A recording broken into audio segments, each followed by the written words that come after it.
This meeting is being recorded.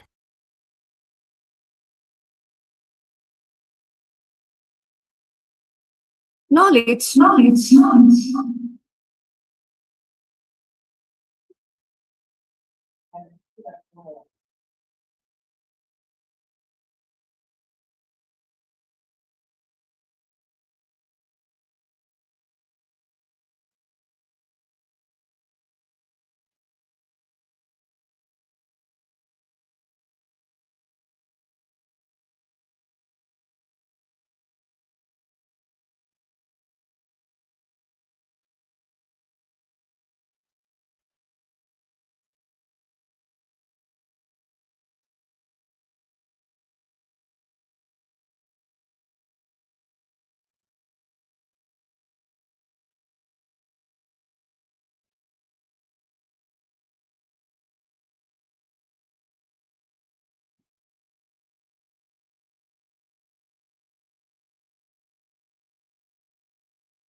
The session will be handled by Mr. Emil S.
Hello.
Check.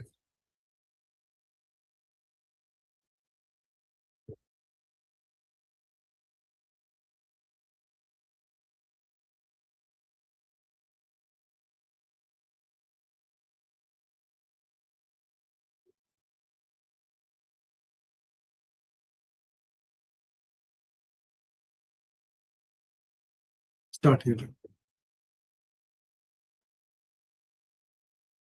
Good morning.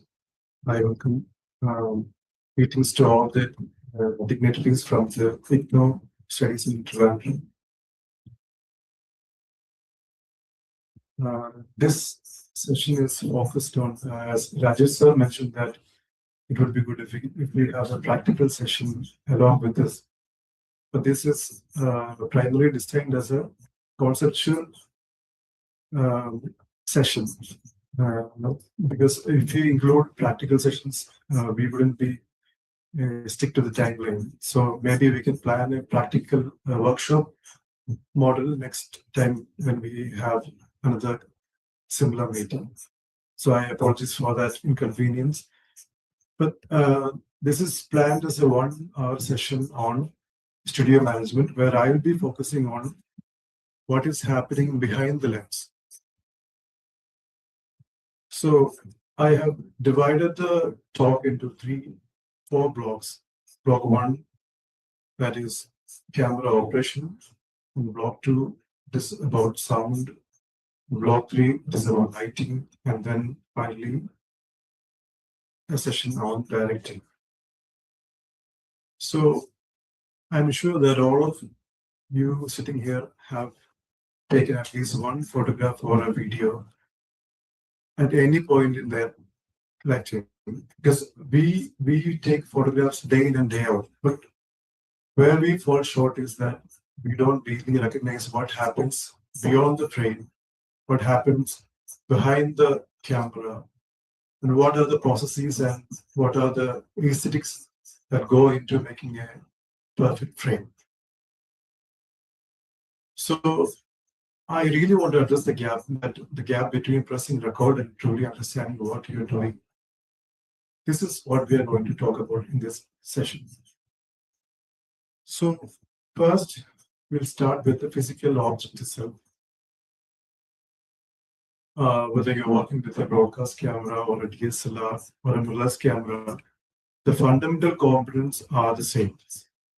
Understanding these parts means you can talk to any camera operator, troubleshoot any problem, or read any manual.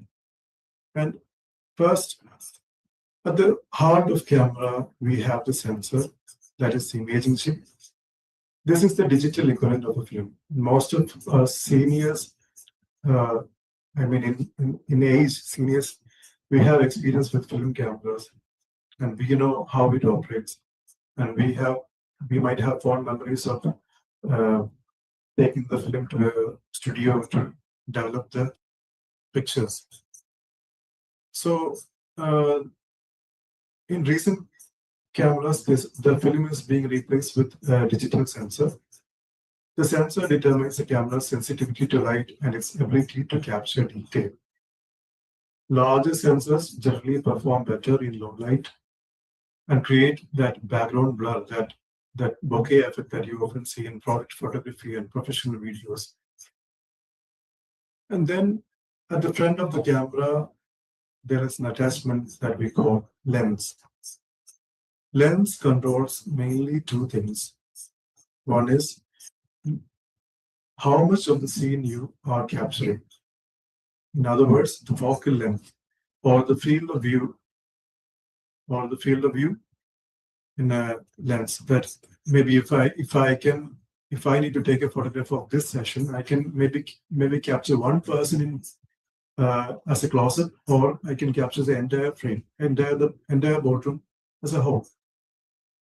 So that is one thing, and the other thing is that there's a feature called aperture within the lens. Aperture controls the amount of light entering the lens. So a wide-angle lens brings more to world. Like I'm talking about the field of view. If you use a wide-angle lens, you can capture a wider frame. And if you use a telephoto lens, that the lens that most of the wildlife photographers use, we can reach across a distance and pull the subject close. About aperture is measured in f-stops. We say like f2.8, f3.5. It is measured in f-stops. It is the most important control that we get to use in a camera. A wide aperture like 1.8, f1.8 lets in a lot of light. So mainly aperture controls the amount of light entering the lens. At the same time, a narrow aperture like f11 keeps everything sharp, but it needs more light to work because the amount of light entering will be very low. Next is the viewfinder that you will see in television as well as digital SLR cameras. This is where we see what the camera sees. In a studio setting, you will almost have a monitor to check back about regarding the frames and how it is being turned out in the final visual. So in the studio setting, we use LCD monitors, and maybe in a news gathering event, we'll just stick to the viewfinder of the camera. Next comes, how do we save the recorded files in the camera? Modern cameras use memory cards. Like I mentioned earlier, we used to have films as a recording device. Now we have a memory card. In broadcast environments, you will encounter solid-state drives or proprietary cards in the television camera. And one thing that is very important regarding the storage is that we need to, when we are engaged in the production scenario, we will have to use multiple memory cards because often the video quality is very high, and we'll end up with less storage space in memory cards, and we'll have to use multiple cards. Most often we make a mistake of not labeling the cards properly, and also before every shooting, it is a good practice to get the card thoroughly formatted, because in between we cannot hold the shoot in between to make up storage. So that is a very good practice to have. Begin with a clean memory card and properly label it before handing over to the editing team. And most professional cameras have elaborate audio setups, like audio inputs, that plug points, cables that you see with the 3-pointed plugs. These cables are responsible for recording and capturing the audio in order to sync with the video. We usually use in smaller cameras, we usually stick with 3.5 mm that we often have with the commercial headphones type of plugs, but this is more used in a professional setup. And last, about mounting. In a professional studio, your camera will always be on a tripod or a pedestal. It is it comes a tripod, as the name suggests, it has 3 legs. But when it comes to a studio camera, it is very heavy, and because you won't be moving it around very often, you will have a pedestal, a large wheel mount based platform, and we set up the camera on a mount, and the mount is secured to the tripod or the pedestal. So these are the very important parts. And these are not the only parts of the camera, but these are the very important parts. As a beginner, you will have to be familiar with these. Next point, what are the key settings to master before we begin shooting? First is white balance. White balance is, in simple words, that is teaching camera what is white. Because we often end up with shooting in many areas that have, some areas will be warm lit, some areas will be cold lit. Like warm lit, I mean reddish color lighting.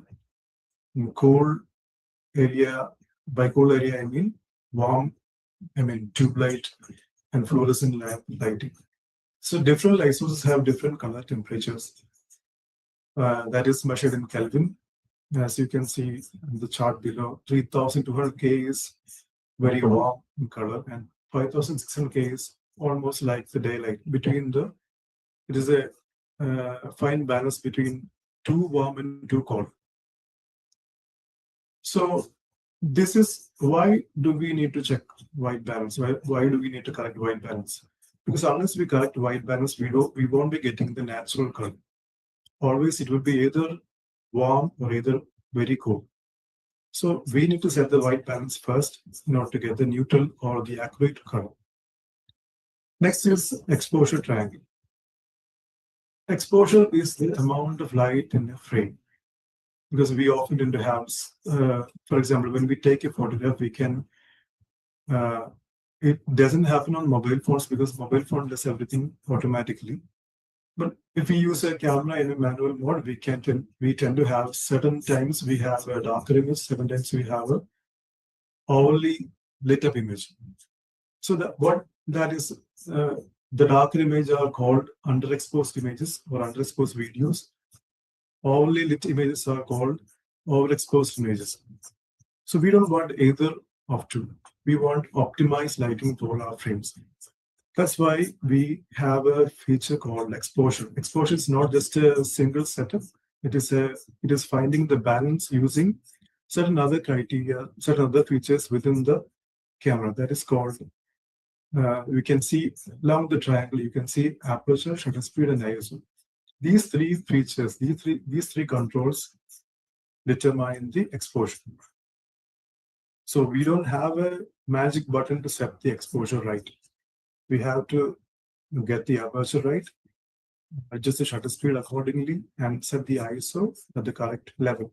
Then we'll get a proper exposure. Then the next point is frame rate. Okay, before that, I missed the focus part. Focus is, we have two types of focus. We can set the camera in autofocus mode and as well as manual focus.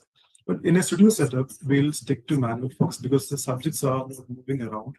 But on the other hand, if it's a sports scenario, if we are capturing a sports event, we'll have to stick to automatic focus because the subjects are moving around in a fast pace. Also, within the studio setup, if we set the camera to auto mode, see, these are devices that they can be faulty and they can be fidgety, and most of the times when we set the camera in autofocus, we tend to observe that the camera eventually hunts for getting focus, especially when the subject moves a little bit. The camera hunts for focus again. That is a distraction for the viewer.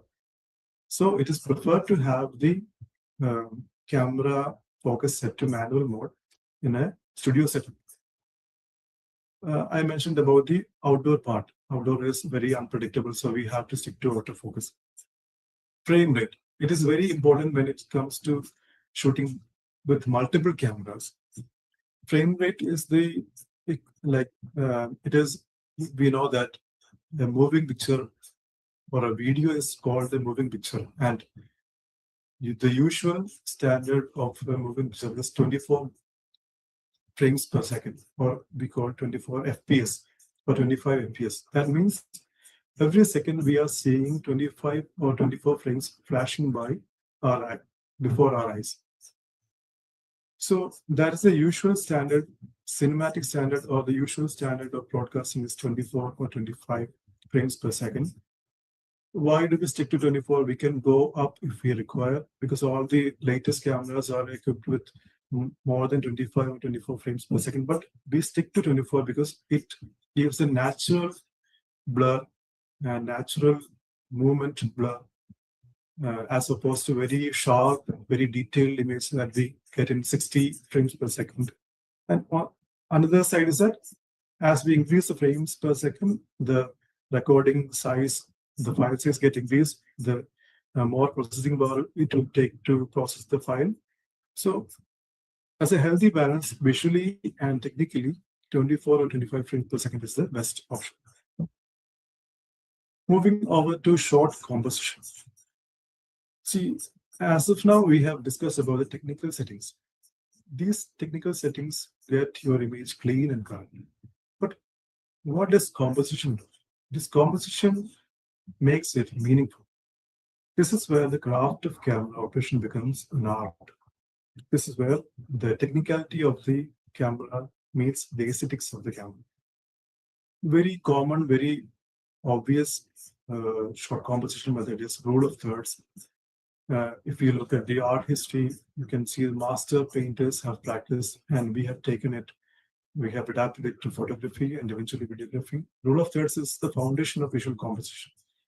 Imagine your frame as a 3x3 grid. We have two horizontal and two vertical lines.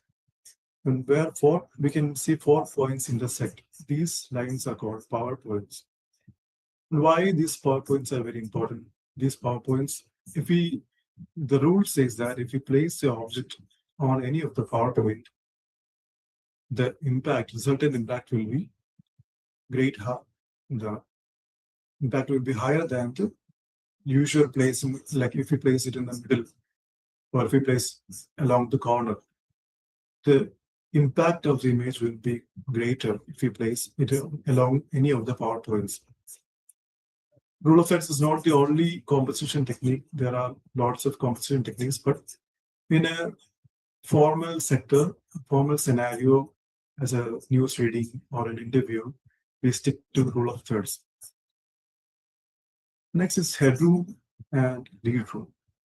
Headroom is the spacing that is above our head. We take care so that the subject is not placed too tight or too loose.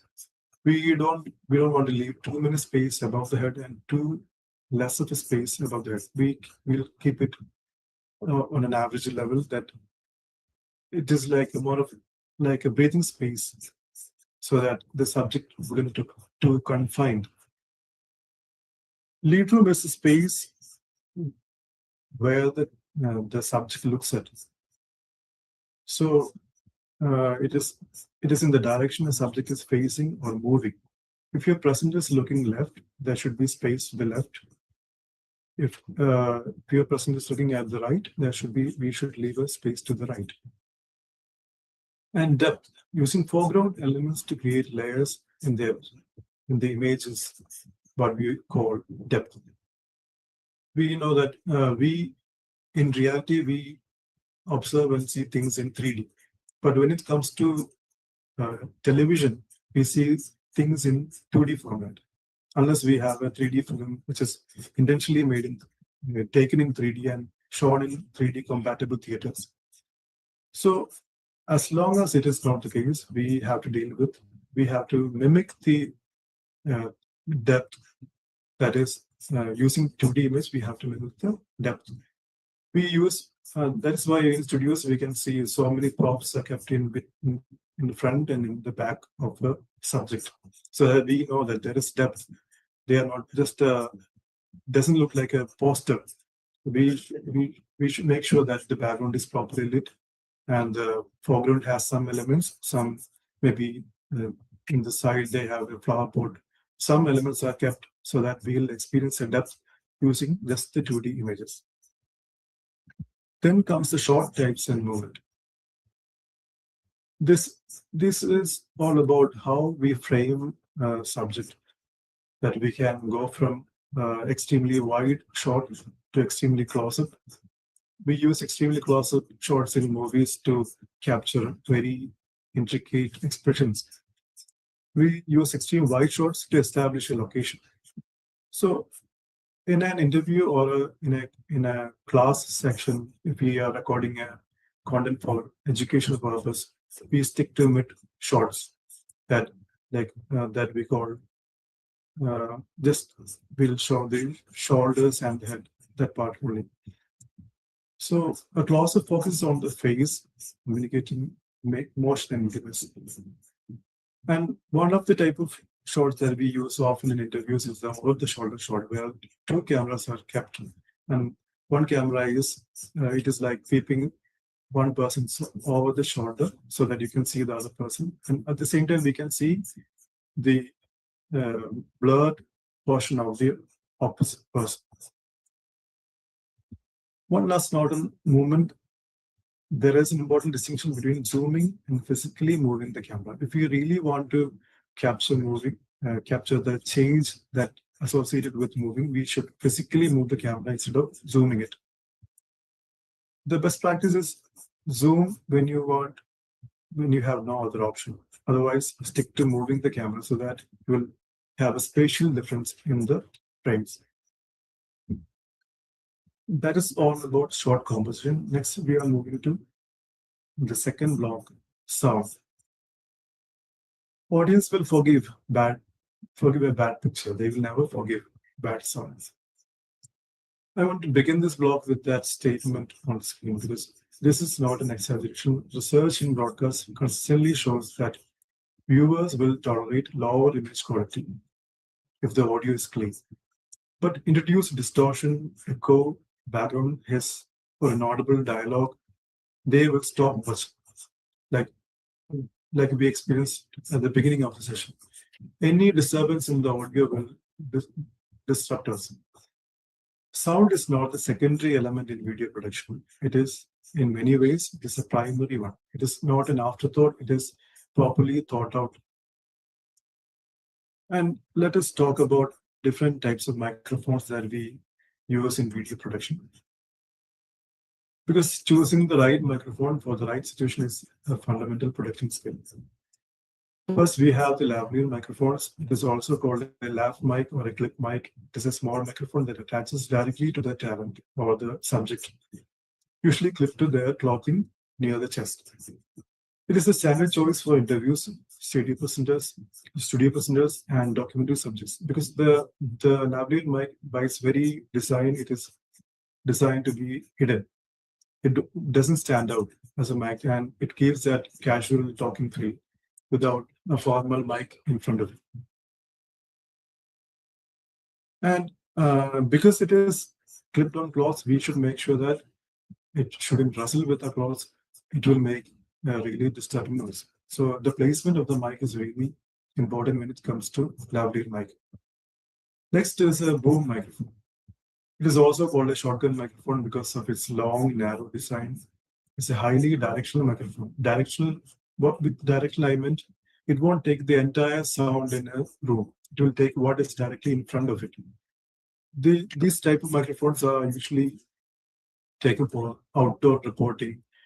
Imagine if we are reporting a protest and there's a politician in front of us and we have to get the bite of a politician. If we get the surrounding sound, we won't be able to make it what the politician is saying. So in that case, we use a boom microphone because boom microphone eliminates the surrounding noise and focuses on what is right in front of it. That's why it is called a directional microphone. This is a channel for drama, documentary, and any situation where a laugh mic is impractical. Next is condenser microphones. These are the microphones that we often see in studio setups. Because these are very sensitive, these are very expensive, these capture full frequency range of the human voice with remarkable clarity. That sensitivity is also their limitation. They pick up everything, including room noise, air conditioning, the hum of the equipment, any static noise in the electrical setups. So we have to be very careful to use a condenser microphone. It should be used in a studio environment where it is properly soundproofed. A condenser mic is your best option if it is a concealed studio environment.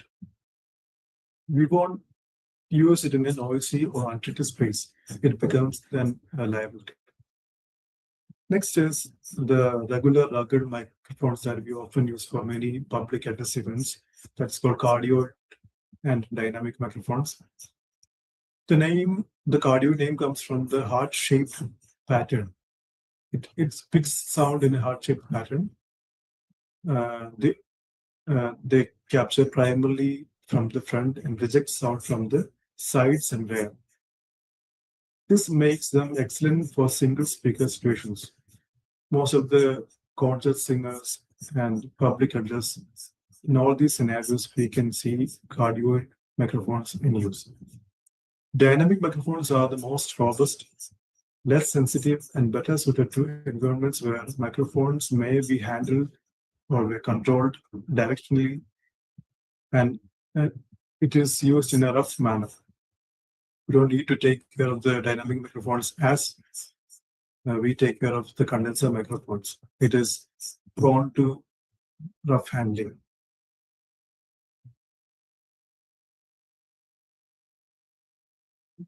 Next is placement and monitoring.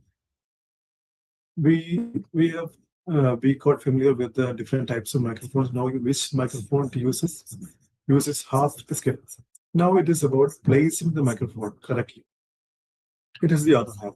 The golden rule of microphone placement is get it as close as possible and keep it out of shot. Especially if we are using a boom camera to record an interview, boom microphone to record an interview, we often tend to get it in the frame, which is not desirable. We have to keep it out of the frame. And since boom microphones have a directional property, it will capture the sound anyway. So every centimeter you move a microphone away from a source doubles the amount of room noise you capture related to the voice. That is this is called the inverse square law. So every centimeter you move a microphone away from a source, it doubles the amount of room noise. So we'll stick to the golden rule, keep it as close as possible. And if you have a mixer, you can see that you can see the feedback we get from the microphone, and it is the safe zone is between -12 dB and -6 dB. If you go above that level, you tend to clip the sound. Clip means you will have a noisy feedback kind of sound that will be irrevocable. We cannot edit that out, and we cannot correct that out in any of the editing patterns.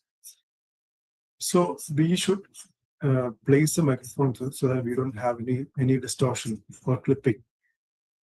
And in order to monitor that, we stick to proper sound placement and we are getting the sound properly. We use headphones, and this is a very low-tech device. We use headphones day in and day out. And keeping the headphones not just at the beginning of or not just at the sound check, but during the entire session is very important, because we don't know when the sound will drop and when the sound will peak. So it is always a good practice to keep the sound monitored using a headphone. And one of the other things that headphones capture is that most often these levels don't capture any erroneous sounds or noise. So headphones pick it up, and we can immediately cut it off or reduce the noise element. Next is the very important part of the camera, the production setup, that is about lighting. The lighting is not just illumination, it is motion. Why do we say that? Because photography or videography is all about lighting, and we need to have light in the first place to operate a camera. There are certain practices that is well established and often practice. That is one of the main commonly followed practices that of a 3-point lighting setup. It is a very fundamental lighting setup. It is not very cost. It is not a big budget lighting setup. It is a very fundamental basic lighting setup. Using 3 lights, we can have a clean image. So what is 3-point lighting setup? It consists of 3 types of light. One is key light, and the other is fill light, and the other is backlight. Key light, what does the key light do? Key light is a primary source of light. It is the most bright light among the 3. And when you have a bright light, it tends to leave shadows. That is where fill light comes in. Fill light negates the shadow that is left by the key light or the primary light. And backlight, what does it do? It is called the hair light, sometimes called the hair light or the rim light. It is positions behind the subject, aimed at the back of their head and shoulders. Its function is to create a thin rim of light around the subject that visually separates them from the background. Like remember, we talked about introducing a separation from the background so that we'll add more depth to the scene. The function of backlight is to have a separation between the subject and the background. So this is 3-point lighting setup is all about. We use 3 lights and 1 key light and fill light. The fill light negates the shadows that is left by the primary light, that is key light. And the practical lighting setups, beyond the 3-point lighting setup, there are these techniques that will raise the quality of your lighting in real world conditions. First is diffusion. Diffusion means how hard or how soft is the light. Hard light means light from a regular bulb or a open LED light that is hard, and it often leaves a defined shadow, harsh, unflattering shadow. Soft light, on the other hand, it doesn't leave shadow. It leaves shadow, but it's very soft on the shadow, and it creates a gradient-like effect. So you need to mix a hard light and a soft light to create a proper lighting setup. We also use reflectors to bounce light instead of using a separate light itself. Then comes the color temperature, like we mentioned it during the beginning of camera settings. But here it is not about the color temperature within the camera. It is about the lighting, because light has a certain color temperature. If you look at in this room, we have predominantly cool lighting setup because we use LED or fluorescent lamps. So these lamps emit cool lights. So we should stick to one type of color temperature in a studio lighting setup, because otherwise it will be very hard for the camera to figure out how to find a neutral light during white balancing. So daylight is balanced around 5600 K. That is the usual normal color temperature that we aim to achieve. Next is mood and tone. See, we have to remember that the lighting is not just about a technical tool, it is a creative tool. It can affect our mood. It can change the tone of an image. It can change if you look at television, the lighting that we use for television news is not the same lighting that we use for serials. That is not the same that we use for dramatical productions, that is like cinema or other productions. So lighting evokes a certain feeling, certain emotion, and it sets the mood. Understanding this lighting vocabulary, how lighting interacts our mood and tone, it allows us to have individual conversations with the key directors or the key decision makers in the production.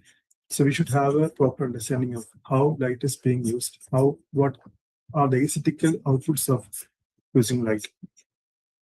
And finally, check your monitor.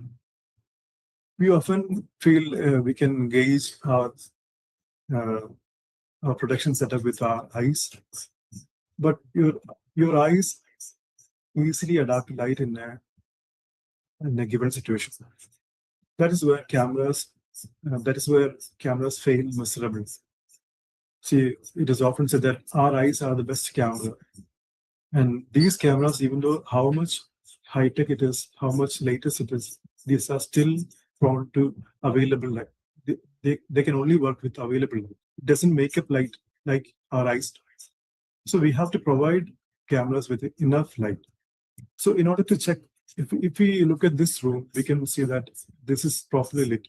But if we place a camera here and start recording, we'll see that it is poorly lit. It doesn't have adequate light enough for production. So that's why we keep a monitor to check whether lighting is accurate. Is there enough light so that the shots are proper. Another thing is that in order to for the camera to function properly, see, if we take a 4K camera and feed it with poor light, it will give you very poor quality video. It doesn't matter whether it is a 4K or 2K camera. If the scenario, if the scene doesn't have proper light, we are going to get a very bad video. So the primary foundation we have to make sure is that we need to have proper lighting, and then comes the camera. So we'll have to check our monitor for the proper lighting. Next is the directing and controlling the studio part. And in this part, like we've spent the last 30 minutes about the technical setups, camera, studio, lighting, sound. And I'm sure that these are not just easy topics that we can cover in 1 hour or half an hour. Each topic can be taken for an entire session. But the aim of this session is about giving you a holistic understanding of what each element contribute to the production of a content. So we know that especially in a live telecasting scenario, we'll have one person handling the camera, one person handling the sound, one person handling, not one person, one team handling the camera, sound, and light. So we know that it is a team effort. There will be another team that is handling the post-production scenario, like editing. And if it is a live telecasting, they should all do it at the same time, simultaneously. Everybody has to work together to set up the lighting, camera, sound, and set up the transmission part. So all these require team effort, team connection, proper communication, and therefore there should be one person who takes the lead. That is the director's role.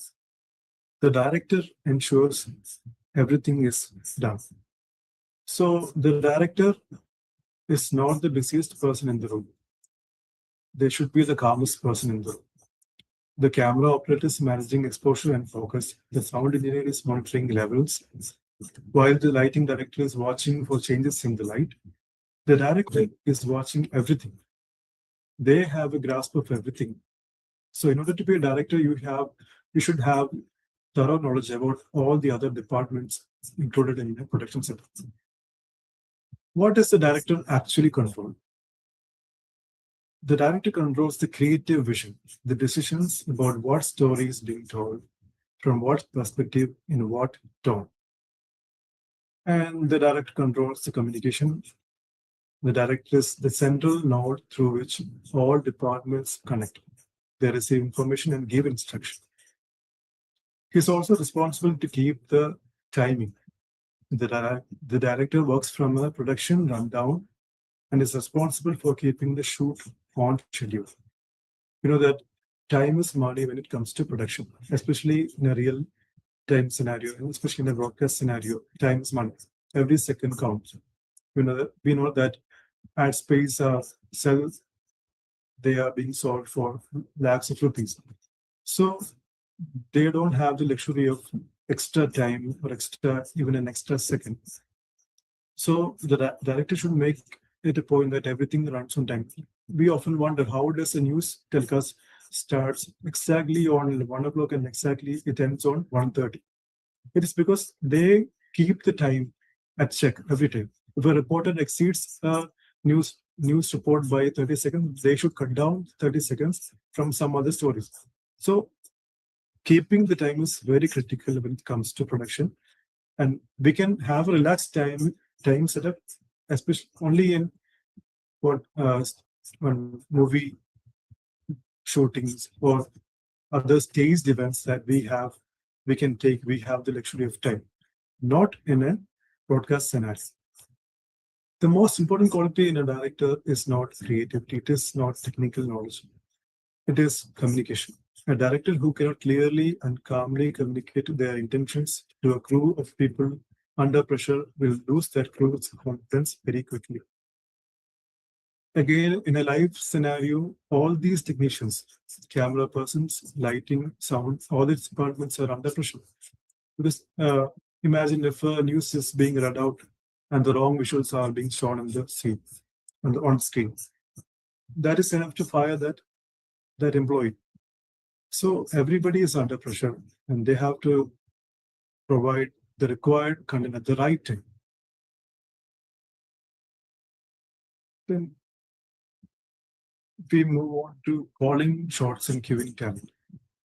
In a studio production, the director communicates through certain kind of, this is the terminology that we often use in a studio setup. Why do we need to know the terminology? Because this is the jargons that we often use so that a larger message is communicated. We don't have the time or the luxury to explain things in a studio setup. So therefore, we stick to certain terminologies. Often the director communicates through a talkback system. The director won't be on the floor. The director will be watching everything from the control room. So they should have a talkback system that connects to every technician. The system is a headphone and a microphone setup that connects the director in the control room to the floor manager, camera operators, and other crew members. Along with, they also communicate with the talent or the subject, maybe the news anchor or the presenter, so that they can communicate. Because sometimes if there is a time limit, they can communicate, for example, wind up in 30 seconds. So they will give a cue so that they can end the broadcast in time. There's a standard vocabulary of commands that all studio crew members should know. Standby means the production is about to begin or a new segment is about to start. It is a call to alert. Everyone should be at their station, quiet and ready. Nothing moves, nothing changes. Next is cue. Cue is director, the floor manager, who then cues the talent. Means the presenter should begin speaking or the action should begin. And usually they give countdowns.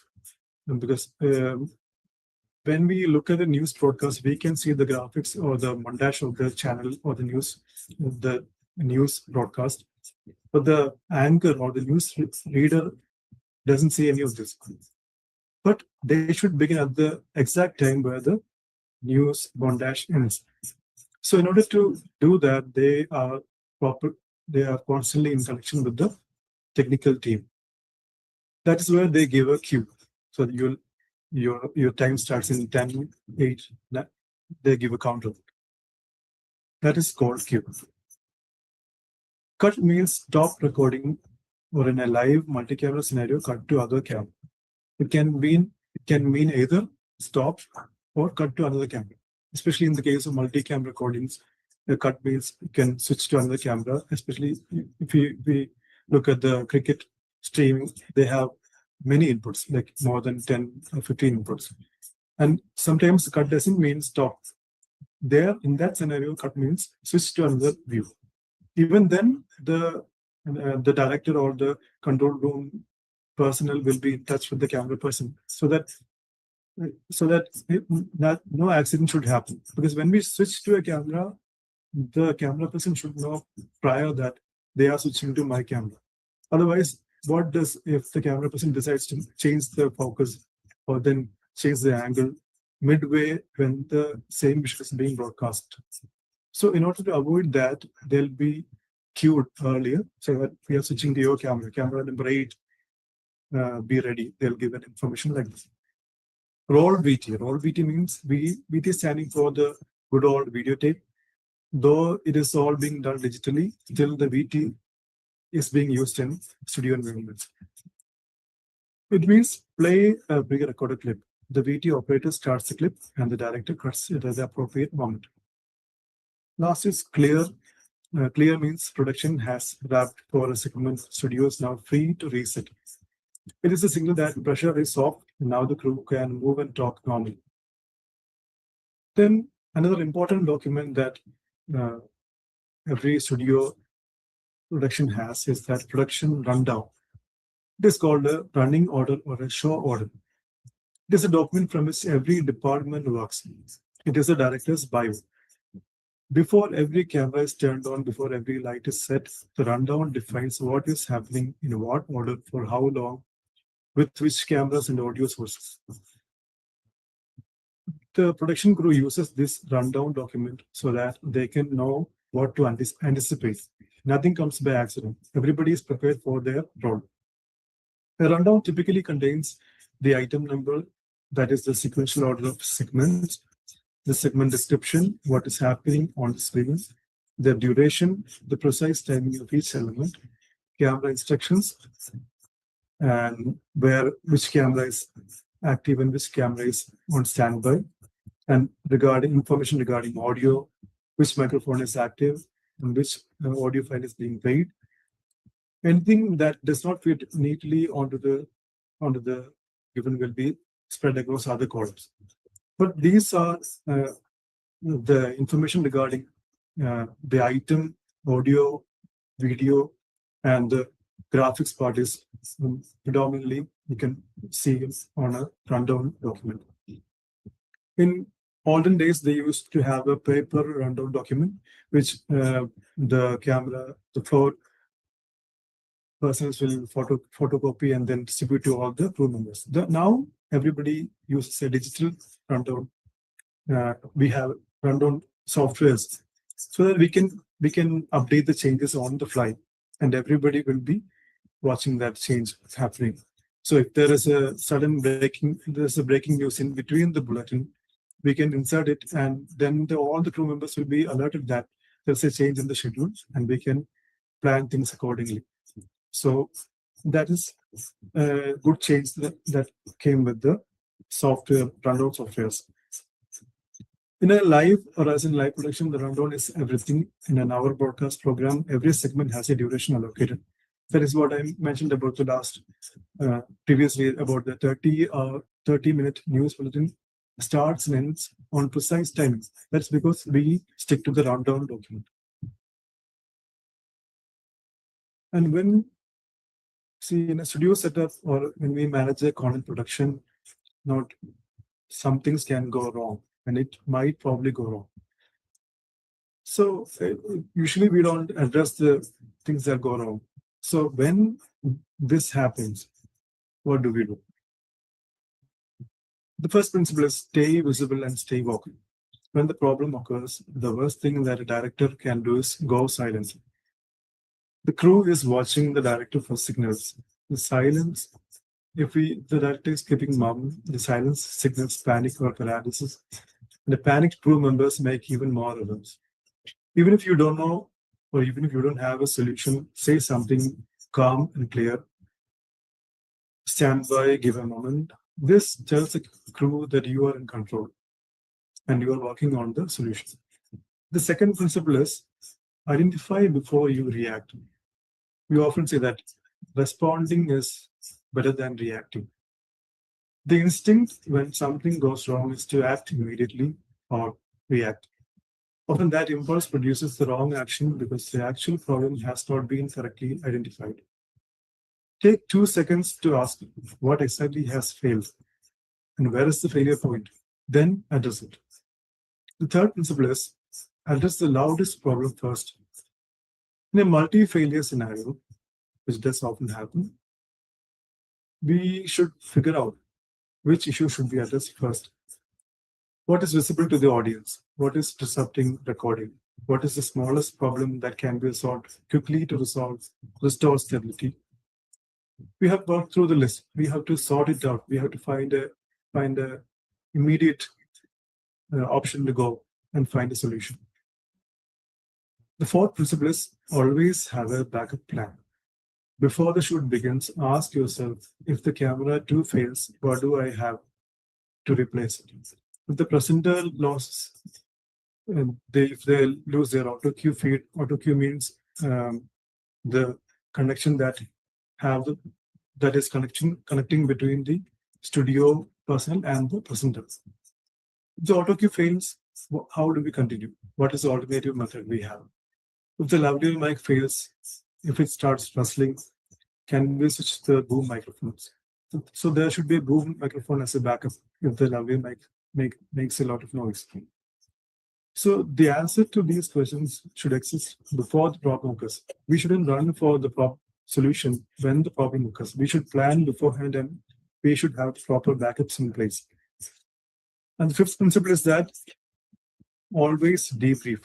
When a problem occurs and eventually solve it, we should have a debriefing about the incident so that we don't repeat it the next time we gather for a production scenario.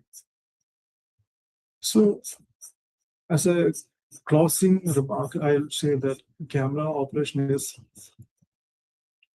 so that you have every technical decision is a creative decision.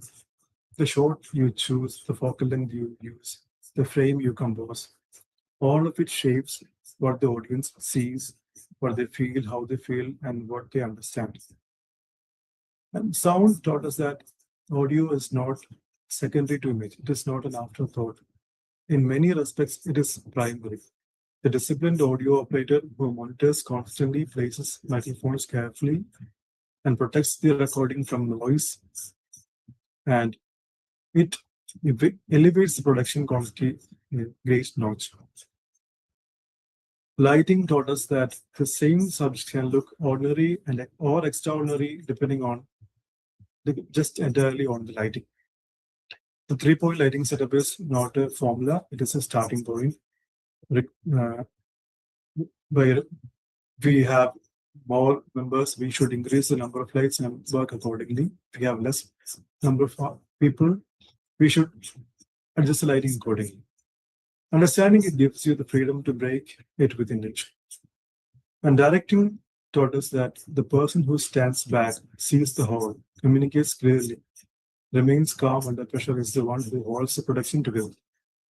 Technical knowledge helps the director enormously, but clarity, composure, and communication are the job. So I would like to close the session, and if there are any questions from the audience, I'm open for it.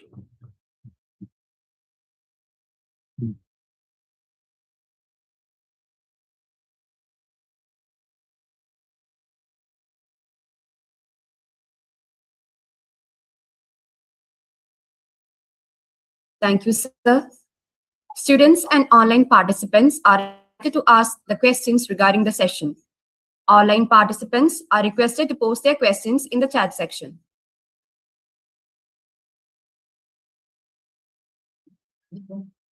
Yeah. No question. This is a problem that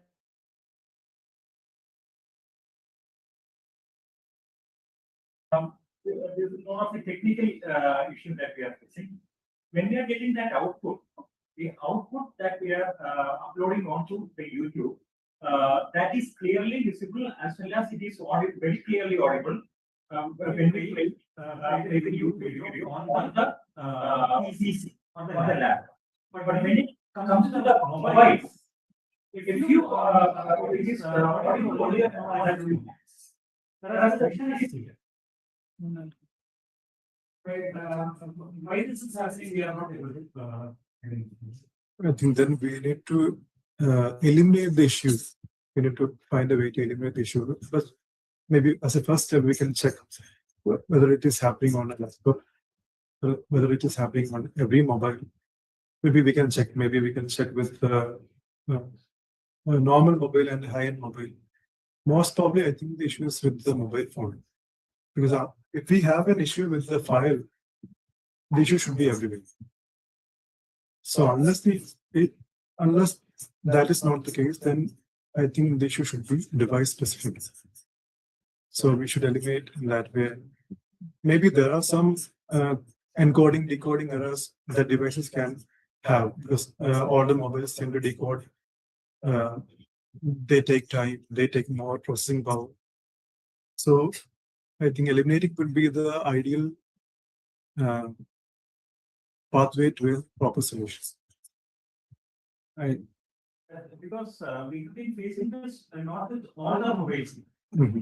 Around 50% of the mobiles it's easily accessible. What the video as well as but on the other 50%, the audio is not at all coming out.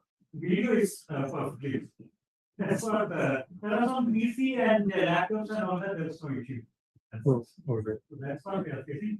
But congratulations for an excellent presentation. Thank you. Learned a lot.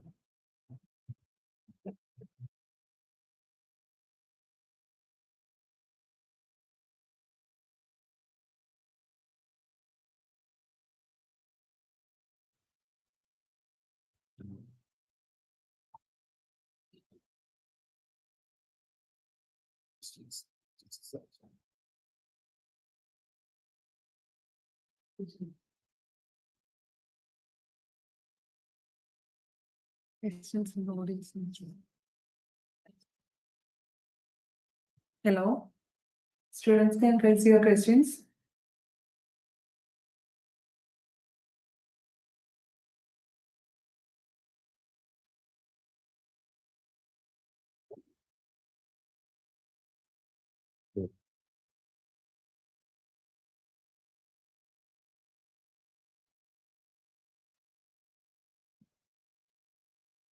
Thank you, sir, for that engaging session. Your explanation has given us a clearer understanding of the creative process and the technical aspects involved in the building powerful visual stories.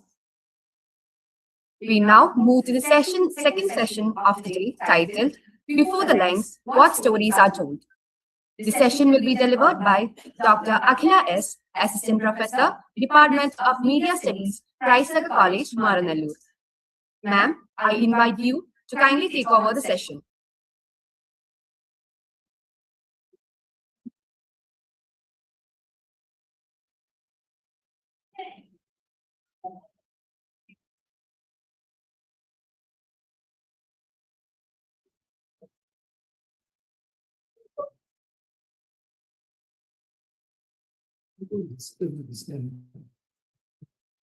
Participants are.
Good morning, all of you. Respected Chair, distinguished scholars, and my dear participants, welcome to the second session on Before the Lens, where stories are built.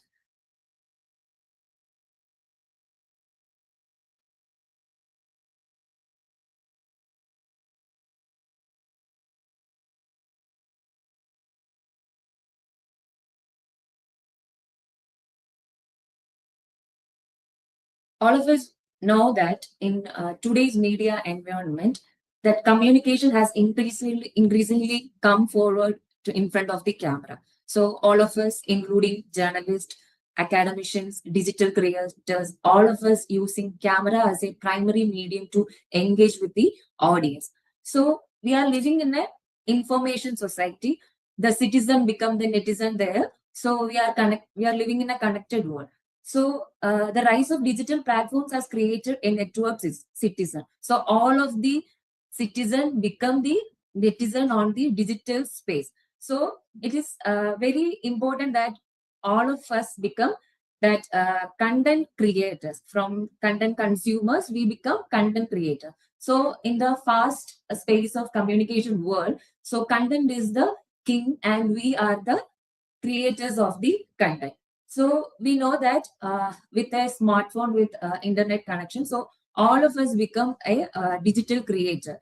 Maybe we are creating any kind of media integration, maybe a kind of reel or a vlog or an audio podcast. So everything we are producing digitally. So the content is the king and content creator is the kingmaker. So there are different types of media platforms we can use in the digital space, maybe YouTube vlogs or podcast or social media reels. So there are media integration. So we are living in a media convergent world. So we can combine the traditional media like print media, magazines, newspapers, and electronic media, radio, television, and film, advertising, and the digital media like websites and other online media we can integrate. So all are combining together into a single space. So we know that as Marshall McLuhan said, medium is the message and we are living in a global village. The entire globe become a village through the internet connectivity. So as a digital creator, as I mentioned, everyone become a digital creator. So we can use various kinds of formats. So I already mentioned maybe blogs, podcast, and social media. These are the kinds of media formats we can use for content creation. So when we talk about the types of production, whether it is outdoor production or indoor production, there are mainly two types of production. One is live production. Sir Emil sir has already said about the spot production techniques and all things. And another one is recorded production. So when we talk about live production, we know that it is also known as spot production. So it is like immediately the creator or the presenter or the reporter or the digital creator need to be immediate engagement is there with the audience and they are reactive and it needs high stakes communication basis. So when we talk about recorded production, whether it is happening in the indoor production like studio or outdoor production, so we can control the environment, whether the creator, the production pace, the time, duration, the mode of content we are delivering in this space. So all that we can manage when we are recording the production in a recorded version. So there are two kinds of production. One is live production and another one is recorded production. So when we talk about production, there are three types of production phases. One is pre-production phase, another one is production phase, and last one is post-production phase. For building stories before we are facing the camera, we need to be planned accordingly. So that planning, idea creation, the script writing, all the process known as pre-production stage. This is the initial or the first stage of a production. So it consists of the very pitching of the idea generation, one line about the treatment. Maybe if you are shooting a fictional thing or a film, so kind of script and the storyboarding, the research, all the pre-production or the initial phases will come under the pre-production stage. So it makes our production better, that's pre-production. If we are working efficiently in the pre-production stage, like our planning, our idea, and all the execution properly, the production and post-production stage will become very efficient one. So this is the first stage, pre-production stage. And after the pre-production stage, we are moving to the production stage. We are actually facing the camera. When we face the camera, what are the strategies we need to incorporate? That we will look into the next slides. Okay, when we face the camera, so after this is the production phase. The first thing is there are some principles we need to follow while facing the camera and the production time. The first thing is the eye lane. So in the eye lane principle, the presenter or the digital creator should speak directly to the camera lens because it represents the viewer. So when we face the camera and talking directly to the lens, it gives a feeling that you are talking to the audience. So better, and it's a must thing, keep the eye lane to the camera lens. That is the first principle we should follow when the production stage. And second thing is body language of the presenter. You should maintain a natural posture and use controlled gestures. Whether you are sitting or standing or moving towards the studio, or you are going outside, or you are reporting lively on a spot, better you should keep your body language in a natural pose. That is the second principle you should follow when you are facing a camera. The another thing is your roles. Whether you are acting as a presenter or an interviewer or a performer, so each role demands a distinctly different communication style and level of improvisation. If you are just reading a news reader, you get better, you just read the news. But when you are presenting something, maybe an emotional thing, so you need to change the role. Maybe there don't work the news reader thing. There you need to change your role because you are being a presenter there. Maybe if you are doing a moderator role in a talk show, or maybe you are doing a reality show anchor, there you need to change your role again. So the third principle is do according the role demands. That is the third thing. Next thing is coming to the sound. Emil sir has already mentioned the sound system, indoor and outdoor, and what are the microphones used. So when we talk about the studio space like sound system, the first thing creator or the presenter should focus is the voice projection thing. So one thing is we should speak clearly and simply, because projection must be carefully balanced with microphone sensitivity. On camera, speaking is vastly different from a live stage performance. So we should speak clearly and precisely to the microphone, whichever microphone we are using. So speak accordingly. Second thing is managing nervousness. We know that whether it is a live production or a recorded production, every person is become nervous or anxious when we are in front of the camera, because we feel like they can. It's a kind of artificial thing. Maybe we get anxious and we feel a fake kind of conversation and modulation will be there, but it's natural. Obviously, we can sort it out, but the preparation phase, the pre-production, when we already mentioned the pre-production phase, the effective planning will reduce your anxiety and stress level. But you should overcome it through controlled breathing. These are the techniques we can follow when we get into anxious. So you can control your breathing, steady pacing, and focusing your attention entirely on the message rather than the mechanism. So don't panic about the camera. It's a machine to record your content and your face. So don't panic when you are facing the camera. Be confident on the content you are delivering. So please focus the content. Next thing is the geometry of the show. So the presenter should have the knowledge what he talked about or she talked about, but same thing he or she should have the technical knowledge also. So both skills are demanded for a presenter or anchor, because when we are there are many types of shots we are using production, like based on the subject in the frame, or based on the camera angles, based on the point of view shots. There are many kinds of shots we are used in the production. The presenter or the anchor should be aware about which shot they are facing, because when they are facing the close-up shot, he or she should alter their emotions, because in the close-up shot or extreme close-up shot, they are in zoom, so their expressions, facial expressions and gestures are clearly focused. So during the production time, the anchor or the presenter should know which shot the camera is facing to them, like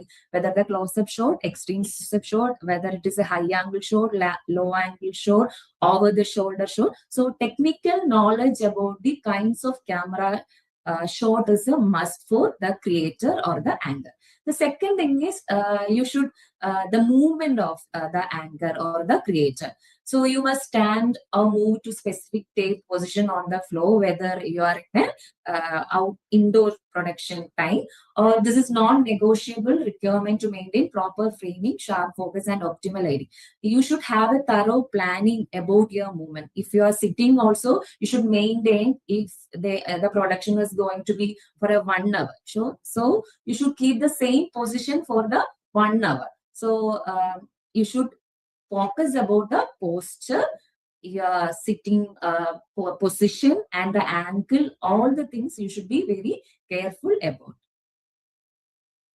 Another thing is about the presenter's costume, attire, and how the presenter or the angle looks in front of the camera. The first thing is the lighting awareness. So you already know what is three-point lighting, what are the fill lights, key lights, or the backlights used for facing the shooting the subject. So you should be also aware about the lights, which are the lighting system used for that particular production. So that talent will help you to enhance your production creativity, not only the subject.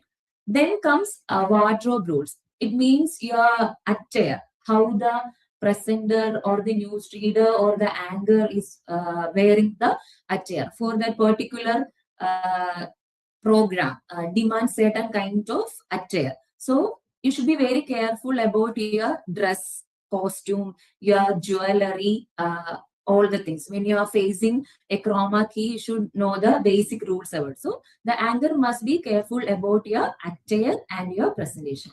Then another thing is you should use the standard or simple makeup and solid neutral tones consistently work best for studio production. So as Emil sir mentioned previously, we here in this room is using the cool light. So you should know in that cool light environment which color or costume or makeup will looks good. So all that kinds of technical knowledge you should have. That is for the visual aesthetic for the camera and the look. So next we will talk about the script. So it's also comes in the pre-production world. We can shoot a particular program in 2 ways. One is the scripted and one is unscripted. So all whether it is a 30 seconds program or 60 seconds program or 1 hour program, better we should prepare a script for the program. Because in many studio productions rely entirely on written scripts, because we have teleprompter facility, so we can read on the teleprompter. So better we should prepare our script accordingly how we present the content. So that is a better thing. And you must learn the mechanics of reading naturally while simultaneously maintaining unbroken eye contact with the camera. Even though if we are using a teleprompter to read our script, we should articulate our emotions, articulate our body language. So by facing the camera. So better suggestion is always prefer scripted script. Even though if you are presenting in front of the camera, it's not just reading, but still you need to prepare the entire script. Maybe you can use the conversational tone in the script also, whichever the automations you are using in the presentations. So plan accordingly and use in that particular script. That will help you to improvise the content. Another thing is spontaneity. So even though if we are going and using a scripted script for the presentation, there are some live changes we can incorporate. One thing is sounding natural. So always it is always better, because we know that in a multimedia integration and our attention economy is very less nowadays. So better we need to be the content and the media in an interactive way. Then only the audience will stick on the content. Maybe visual content or a podcast content should be very interactive way. Even though we can use infographics, visuals, or other audio metrics, but the digital creator always should be interactive to the audience. So in that sense, we can follow some principle. One thing is always use a conversational tone when you are delivering the content. Then another thing is appropriate pacing, and you can control your paces to make heavily scripted content appear completely spontaneous. So that is the one principle you can follow while delivering the content. Another thing is when we are in a live production or recorded production, obvious that mistakes will come. But even though errors are coming, but you can stay calm, or maybe you can take a pause and reset calmly and continue without ever showing panic. Because if you are shooting a live production, audience are also watching you. You become very panic, then audience becomes also be panic. So in that situation, you can, if a mistake or error happens, better you take a pause and continue your production. Okay.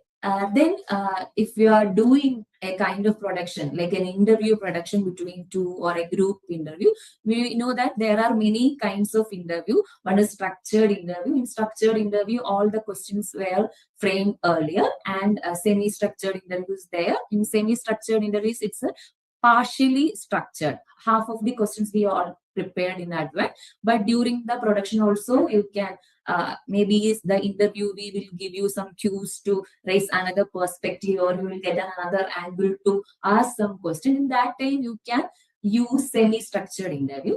But in some cases, like maybe we will accidentally get a chance to interview a celebrity or a person. So that time we can go for unstructured interview, because we don't know there is an interview. It's not a scheduled one.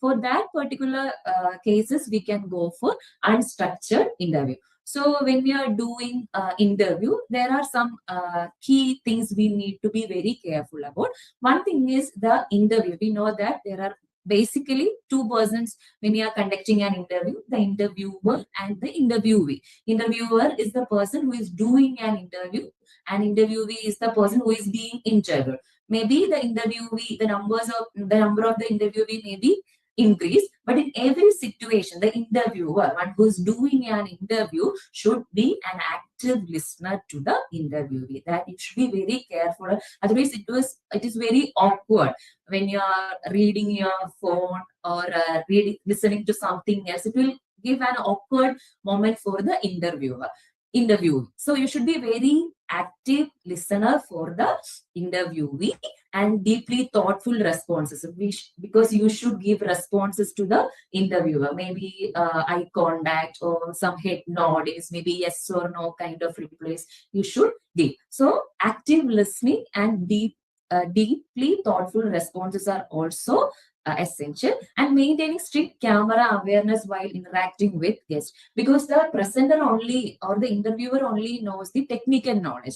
The interviewee doesn't know what are the camera shots they are facing, what are the microphones they are using, what are the angles camera is there, because they don't know. So there, the interviewer should take initiative. Please face the camera, or please, this is the camera angle, you should look there. So that kinds of cues the interviewer should give. So the interview techniques, these are the very basic, because these are the essential skills needed for you are doing an interview production. There are many kinds of production. As I said, news production is something entirely different from interview. Documentary, film, it all comes in the fictional pace. So all kinds of production depends based on what the content you are delivering. So these are the essential things when you are doing a program for the interview: an active listening, thoughtful responses, and the strict camera awareness. So these are the basics of this.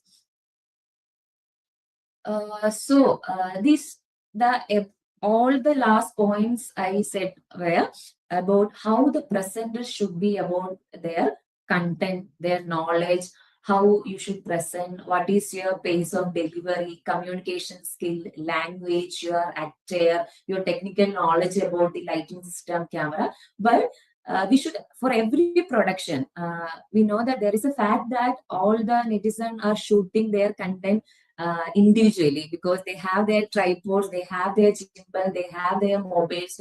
So the creator itself is a camera person there. But still, when we talk about a multi-camera production in a studio or a live reporting or a commentary reporting, there we are a crew. We are working with a crew. We are not alone. I'm not talking about it just a digital content creation. When we talk about the studio system or a crew system, there are multiple camera producers, directors, technicians are also included there. So there, what is your role? It's not just a digital creator.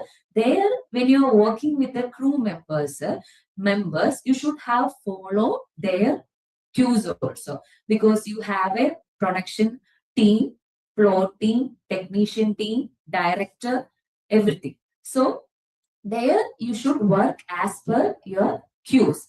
Emil sir already mentioned about the cue. Cue is a signal word to start a particular program. 3, 2, 1, that kind of cue. That's a signal word to start a program. There you should have a talkback system also. You will get the cues from the PCR room. We know that in the studio system, that mainly there are two kinds of rooms are there. One is actual production room where the camera works and the production is happening, and another room is dedicated for production control. That room is known as PCR, production control room.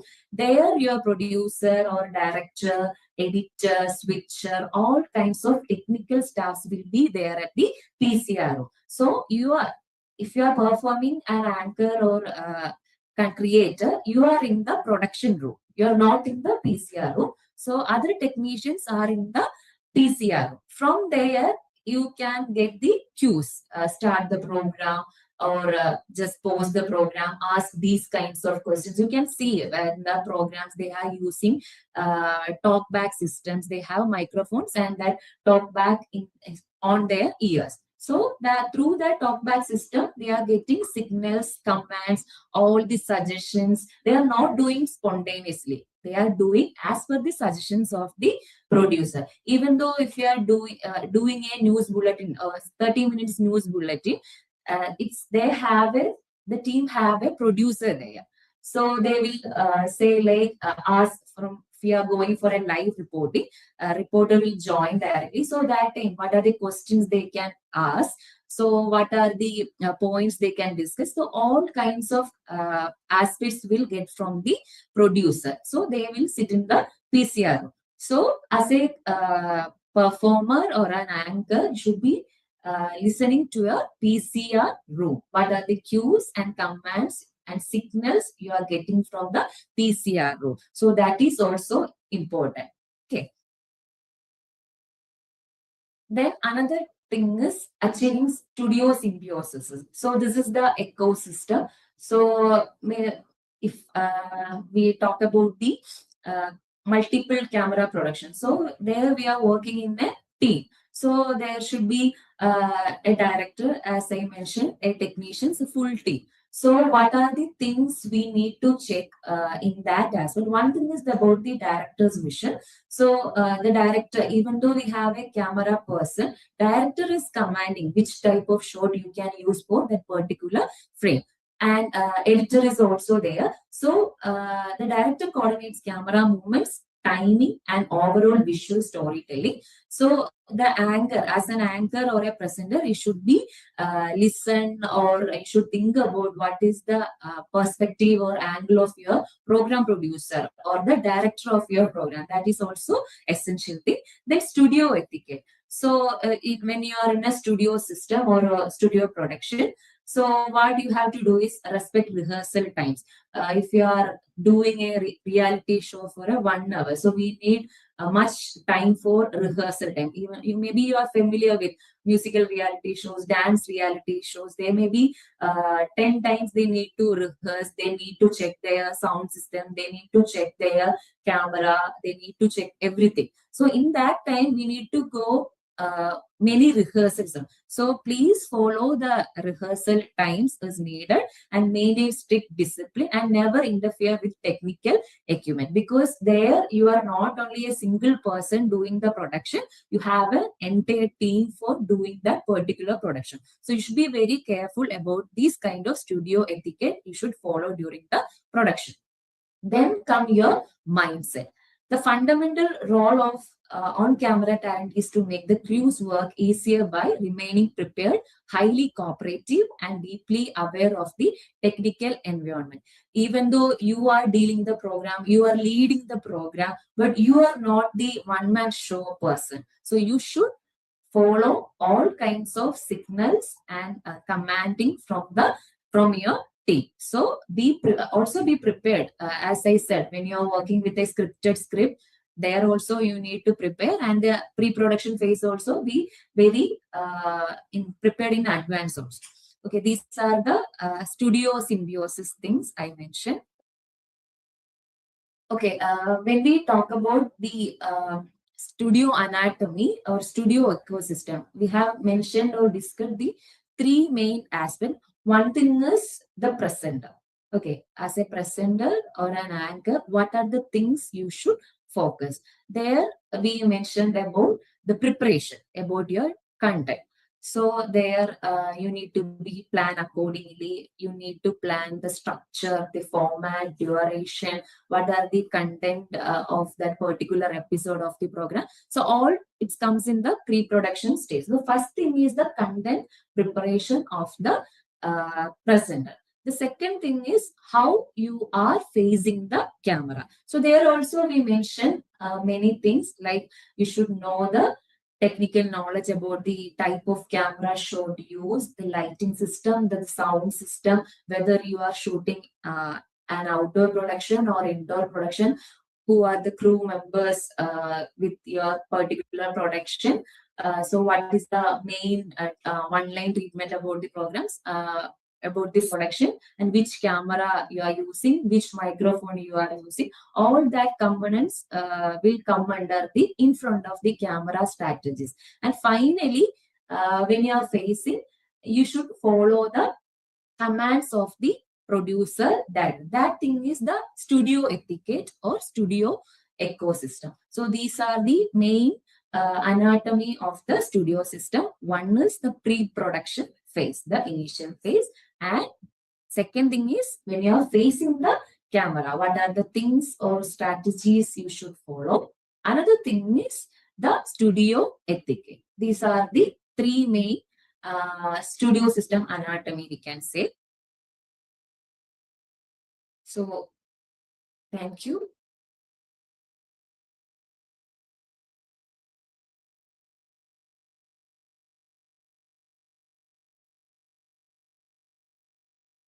Basically, I mentioned about the pre-production phase, because that production and some basics about the post-productions, Emil sir discussed in detail and beautifully. So the very basics, how will be the preparation phase? That's what I discussed.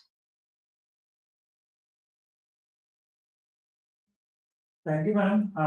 Just one question I wanted to ask you. The presentation was very beautifully done. Congratulations for that. But these days we see a lot of AR and VR imposed on all these kind of live videos and all that. Can you just tell us in brief what are some of these AR tools that we are using? AR or VR, both things. So that kind of initially we were using chroma key, that the green color chroma key. That after the advancements of technology, we are basically advancing all the studio for indoor production only, not the outdoor production. So we can use VR, AR, we can use in both two format. One thing is we can use for an image purpose. It's static one. Another thing is dynamic. For example, if you are reporting a Churalmala landslide incident, that time we are creating a static, dynamic one, not a static one. Sometimes studios will go for the static one, just image or graphics will be in the background where the reporter stands. But another key aspect is we can go for video. And the latest advancements we are using is with the help of AI and human collaboration. So in the recently, Reporter TV channel launched a new program called Sakshi. In there, they are producing the program with human collaboration. They are making the previous crime stories in a new way. They are recreating the crime stories. They have a one news reader or a presenter, but all the rest of the stories they are created using digitally using AI, because the characters, the exact crime scene, all the incidents, characters, the what police said, the police investigation, all the things they are created using AI. So both way, the static and dynamic way, we can use AI. So whether it is a AR or VR, most of the studios are updated. Some apps so that for developing small content which we can embed into the video. Yes, sir. Because initially, Can be some names and details. currently I am not remembering, but because the initial studios like Asian system, because they have like their PCR in the production separately. But after that, nowadays every news channels are clubbing their PCR room and the production room at the same time. So they are updating. What are the types of cameras and leads for the outdoor, especially for film cinema? Sir, in that, The most advanced types of cameras. so mostly we are using Sony cameras. There are different types of cameras, SLR, DSLR. Not the brand. Type of camera, technically. High definition camera, DSLR, mirrorless. That's all used for small production. For this thing, HD cameras we can use. What is a normal resolution? Sir, it's lens and depends on the shot we are using. Because zoom lens have different thing, macro lens have different thing, micro lens have different thing. It's become depends on which frame we are shooting, which angle we are shooting, but about the subject, all ranges depends on that. Yes.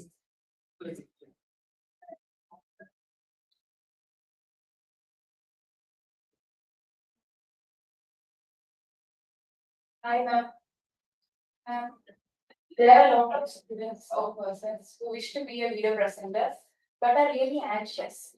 And the breathing technique don't usually work every time. So, what are the other ways that can help to overcome this? One thing, as I mentioned, we should prepare initially. We have a plan, no? We have a schedule also. Maybe if you are shooting for a advertisement, ad reel, for a 1 minute reel. Earlier also the marketing team will contact us. They will tell which are the where the program is shooting and for which team you are working with, what is your content, that thing we can plan. Maybe you will get a script also. Just you need to present yourself, you need to deliver your dialogues, all the things. That time you can prepare betterly, like rehearsal. So that you can do in your home also. Maybe if you are going for a particular production tomorrow, so today itself you are getting your script, your costume. So that in the half of the things we can plan initially also. For script, you can read thoroughly. Your dialogues, you can read thoroughly. So rehearsal makes it perfect. That there works because you have a team. Your team is demanding something to you. When you are the digital creator, you are the performer, you are the camera person, you are the editor, you have everything. You are flexible with everything. The thing is, you will get nervous when you are facing in front of the camera, when you are working with the team. There, maybe if you are facing the indoor production or the outdoor production, when you are working with a crew, you will get more nervous. That time, preparation, that is the key thing. Rehearsal is the key, and you need to upgrade your knowledge. Okay, if you are doing a formal thing or a news thing, you should know the content.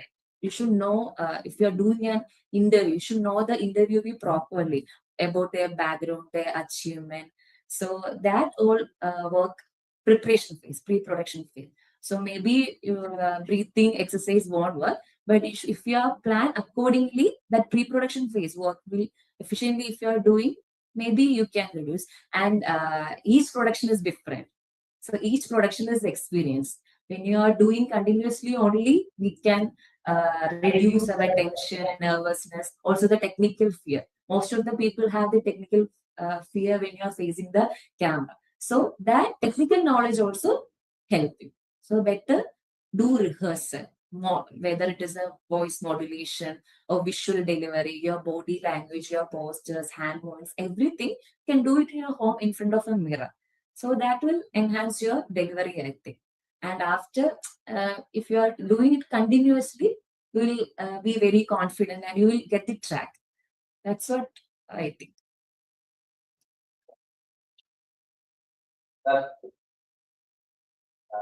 So what are the things we should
Thank you. Thank you, ma'am, for that informative session. Your insights into storytelling and presentation in media has given us a deeper understanding of how stories come alive before the lens. With this, we come to the end of the technical session of the two-day national seminar on science and technology. Our past 2 days, we have had the opportunity to listen to inspiring and insightful discussions that highlights the growing impact of science and technology and innovation in various fields.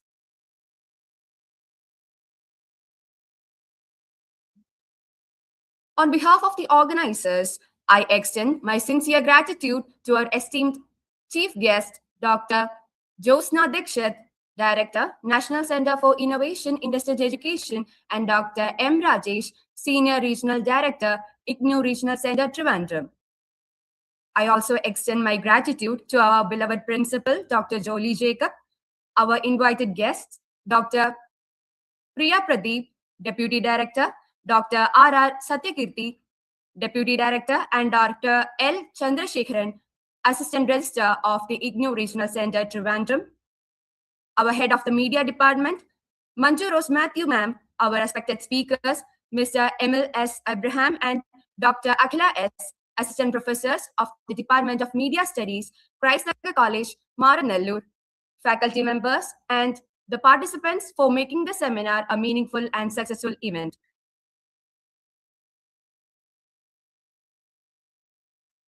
Let us continue to explore, innovate, and contribute towards a future driven by the knowledge and technology.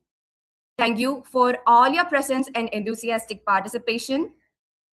An offline hands-on session will be conducted in the afternoon. Thank you and have a great day ahead.